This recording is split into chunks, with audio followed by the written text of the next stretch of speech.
Bismillahirrahmanirrahim. Assalamualaikum warahmatullahi wabarakatuh. Anak-anakku yang kami cintai dan kami banggakan, hadirin yang berbahagia, selamat bertemu kembali dengan saya, Ibu Siti Rohmatin. Kita akan membahas materi yang ketiga, standar kompetensi semua bersih hidup jadi nyaman. Mari ikuti pembahasan berikut dengan sebaik-baiknya. Selanjutnya, marilah kita lihat hadis Nabi Muhammad Shallallahu Alaihi Wasallam tentang kebersihan sebagian dari iman. An Abi Malikil Asy'ari qala Rasulullah sallallahu alaihi wasallam at-tuhuru satrul iman walhamdulillahi tamla'ul mizan wa subhanallahi walhamdulillahi tamla'u au tamla'ani ma bainas sama'i wal ardh. Wassolatu nur, wassadaqatu burhan, wal qur'anu hujjatul laka au alaik. Marilah kita lihat arti dari hadis tersebut dari Abi Malik Al-Asy'ari radhiyallahu anhu. Ia berkata, bersuci adalah setengah dari iman. Alhamdulillah memenuhi timbangan. Subhanallah dan alhamdulillah keduanya adalah salah satu memenuhi apa yang ada antara langit dan bumi. Salat adalah cahaya. Sedekah adalah petunjuk. Kesabaran adalah sinar, dan Al-Quran adalah hujjah atau tanda untuk amal kebaikanmu dan hujjah atas amal kejelekanmu. Hadis riwayat Muslim. Selanjutnya, marilah kita lihat arti dari toharoh. Apa itu toharoh? Toharoh artinya bersuci.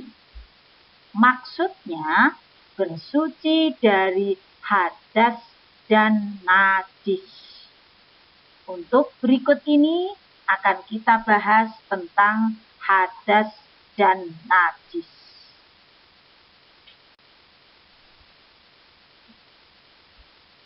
Kita perhatikan apa arti dari hadas tersebut.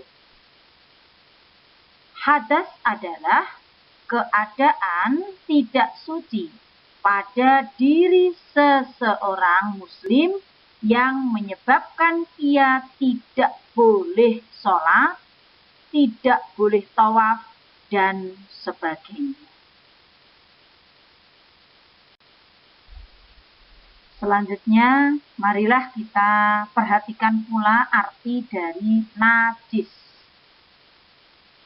Najis merupakan kotoran yang menjadi sebab terhalangnya seseorang untuk beribadah kepada Allah Subhanahu wa Ta'ala. Pembahasan berikut adalah pembagian dari hadas.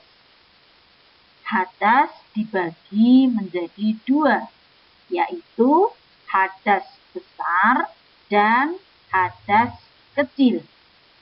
Selanjutnya, kita lihat apa yang termasuk hadas besar dan apa yang termasuk hadas kecil. Selanjutnya, mari kita lihat tentang hadas besar. Apa saja yang termasuk hadas besar? Yang pertama, haid. Haid adalah darah yang keluar dari seorang perempuan yang dewasa atau balik. Ini yang normal itu tiap bulan dia akan kedatangan haid. Kemudian yang kedua, nifas. Apa itu nifas?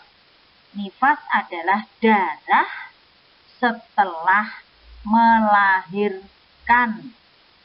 Jadi seorang ibu yang melahirkan biasanya banyak keluar darah, itu namanya nifas. Kemudian yang ketiga, mimpi basah. Ini bagi seorang laki-laki yang sudah dewasa atau balik. Ini biasanya terjadi mimpi basah. Kemudian istihadah.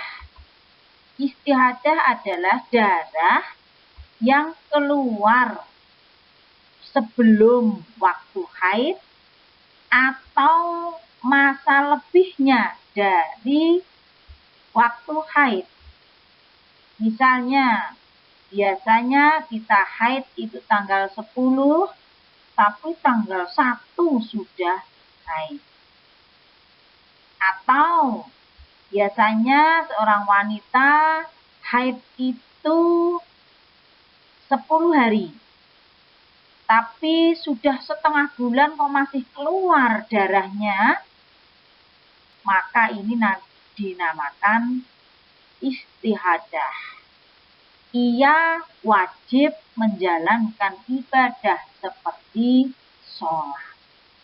Karena darahnya sudah bukan darah haid lagi, tapi disebut darah istihadah. Untuk selanjutnya yang termasuk hadas besar adalah berhubungan antara suami dan istri. Yang terakhir, yang termasuk hadas besar yang kita bahas adalah meninggal dunia. Orang yang meninggal dunia ini terkena hadas besar.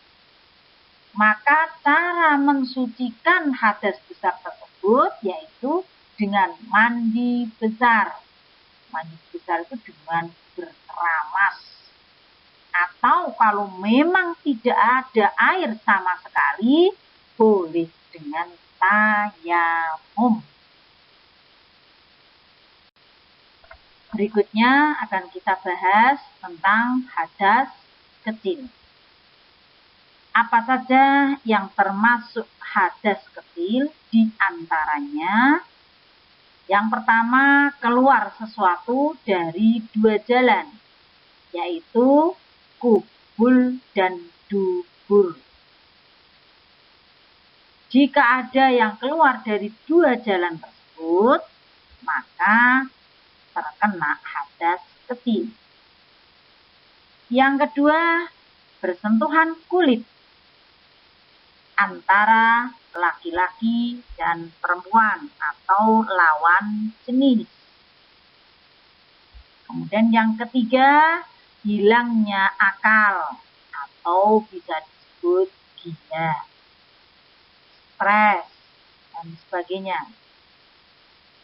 Kemudian yang keempat, menyentuh kubul dan dubur. Jika tangan kita menyentuh kubul dan dubur, maka terkena hadas kecil. Kemudian bagaimana cara mensucikannya? Hanya dengan berwudu. Kalau misalnya tidak ada air sama sekali, boleh juga dengan bertayamum. Untuk selanjutnya, marilah kita bahas tentang najis. Najis dibagi menjadi 3. Yang pertama, najis mukhaffafah. Yang kedua, najis mutawasitoh. Yang ketiga, najis mughalladhah. Apa itu ketiga najis? Marilah kita bahas satu persatu berikut ini. Untuk selanjutnya, marilah kita lihat ketiga najis tersebut satu persatu. Yang pertama, najis mukhaffafah adalah najis yang ringan, seperti air seni bayi laki-laki yang belum berumur 2 tahun dan belum makan apapun kecuali air susu ibu. Cara mensucikannya sangat mudah, cukup dengan memercikkan air atau mengusapkan air yang suci pada permukaan yang terkena najis. Kemudian yang kedua, najis mutawasito adalah najis pertengahan atau najis sedang. Contoh, darah, nanah, air seni, tinja, bangkai binatang, dan sebagainya. Najis jenis ini ada 2 macam, yaitu najis hukmiyah dan najis ainiyah. Najis hukmiyah diyakini adanya tetapi tidak nyata wujudnya atau zatnya, bau dan rasanya. Cara mensucikannya adalah cukup dengan mengalirkan air pada benda yang terkena najis. Sedangkan najis ainiyah adalah najis yang tampak wujudnya atau zatnya dan bisa diketahui melalui bau maupun rasanya. Cara mensucikannya adalah dengan menghilangkan zat, rasa, warna, dan baunya dengan menggunakan air yang suci. Najis yang ketiga adalah najis mughalladhah, yaitu najis yang berat. Najis ini bersumber dari anjing dan babi. Cara mensucikannya melalui beberapa tahap, yaitu dengan membasuh sebanyak 7 kali. 1 kali diantaranya menggunakan air yang dicampur dengan tanah. Itulah anak-anakku, macam-macam najis beserta cara mensucikannya. Berikutnya, mari kita lihat tata cara bersuci. Yang pertama dengan wudhu. Wudhu adalah cara bersuci untuk menghilangkan hadas kecil. Adapun tata cara wudhu sebagai berikut. Yang pertama, niat dalam hati.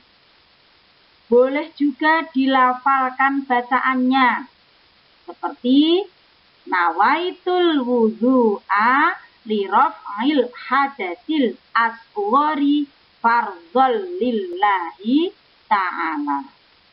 Saya niat wudhu menghilangkan hadas kecil karena Allah Ta'ala. Setelah itu disunahkan mencuci kedua telapak tangan, berkumur, dan membersihkan lubang hidung. Kemudian yang ketiga, membasuh muka atau wajah sampai rata. Kemudian yang keempat, membasuh kedua tangan sampai siku. Yang kelima, mengusap rambut di kepala. Yang keenam, disunahkan membasuh telinga. Yang ketujuh, membasuh kaki sampai mata kaki. Yang kedelapan, tertib. yaitu dilakukan secara berurutan, tidak boleh lompat-lompat. Kemudian yang terakhir berdoa setelah wudhu. Besok setelah masuk kita praktekkan wudhu yang benar dan doa sesudah wudhu kita baca dan kita hafalkan bersama. Kemudian tata cara bersuci yang kedua dengan mandi besar. Niat mandi untuk menghilangkan hadas besar. Boleh dilafalkan, boleh di dalam hati. Disebut mandi wajib karena ingin menghilangkan hadas besar. Sering juga disebut mandi jinabat atau mandi junub. Caranya tadi yang pertama sudah kami sampaikan dengan niat.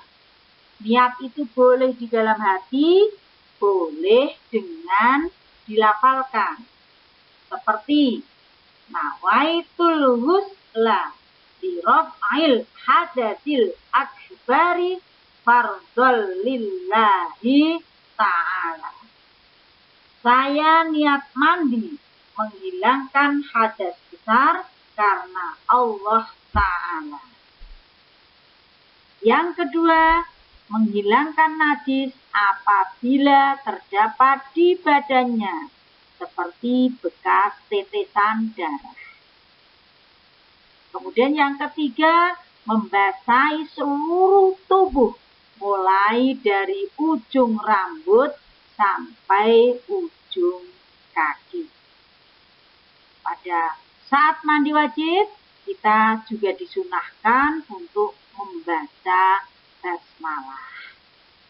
Mencuci kedua tangan sebelum dimasukkan ke dalam bejana, berwudu terlebih dahulu, mendahulukan yang kanan dari yang kiri, menggosok tubuh, dan sebagainya.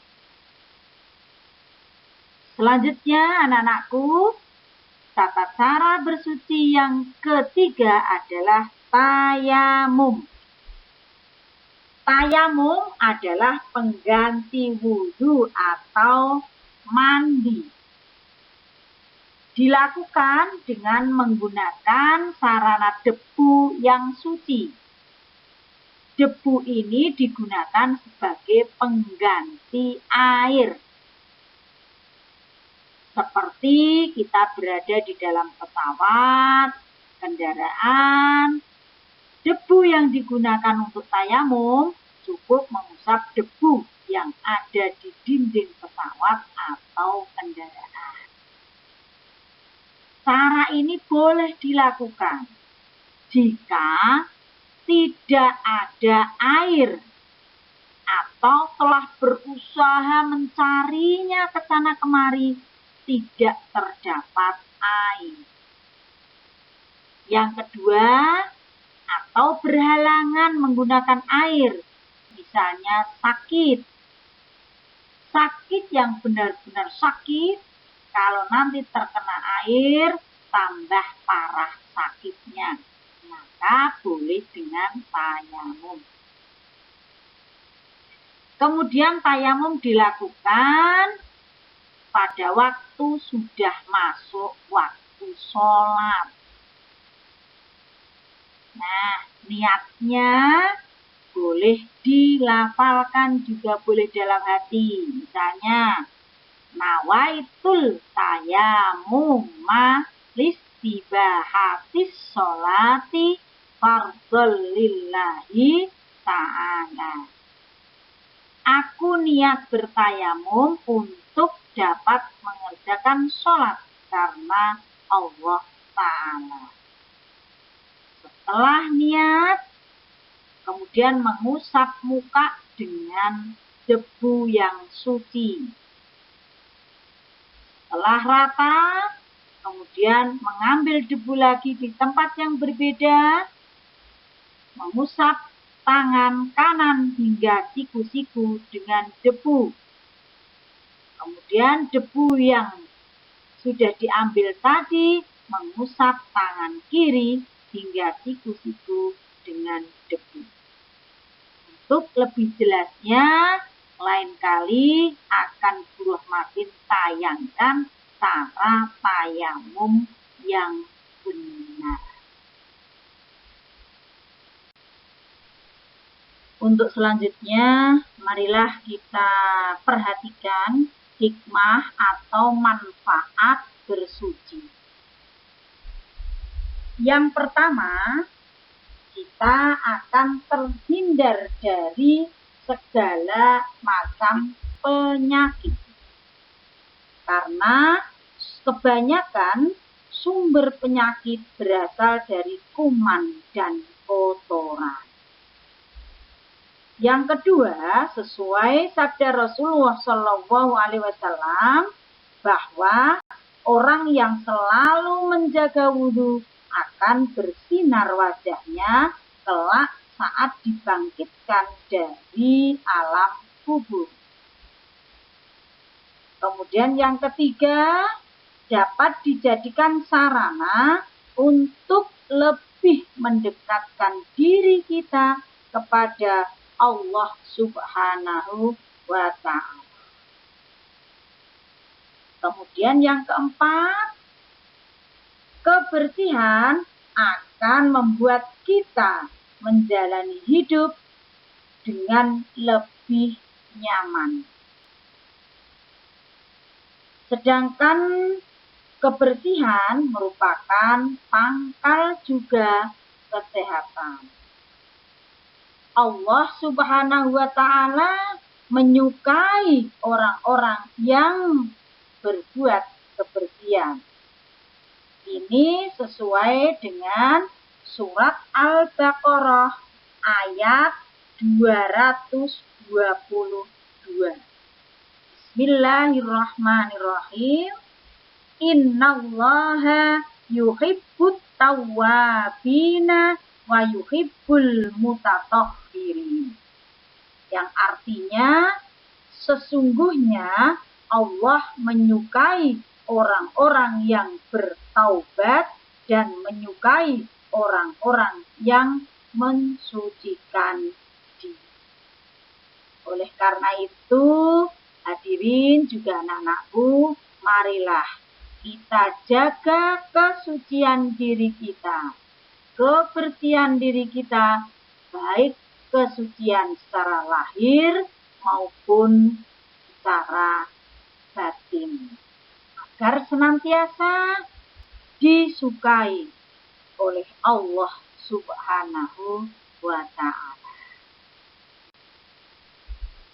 Demikian pembahasan kita kali ini dalam materi semua bersih, hidup jadi nyaman.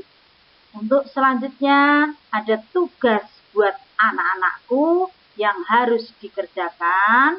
Buka tugas 1, materi 3, kemudian kerjakan dengan sebaik-baiknya. Perlu diingat anak-anakku bahwa nilai yang kalian capai merupakan salah satu kunci pula keberhasilan anak-anak dalam meraih kenaikan kelas besok. Oleh karena itu, yang belum mengerjakan segera kerjakan karena waktunya dibatasi. Selamat mengerjakan. Dari Buruh Matin ada kurang dan lebihnya, mohon maaf yang sebesar-besarnya. Akhirul kalam, wassalamualaikum warahmatullahi wabarakatuh.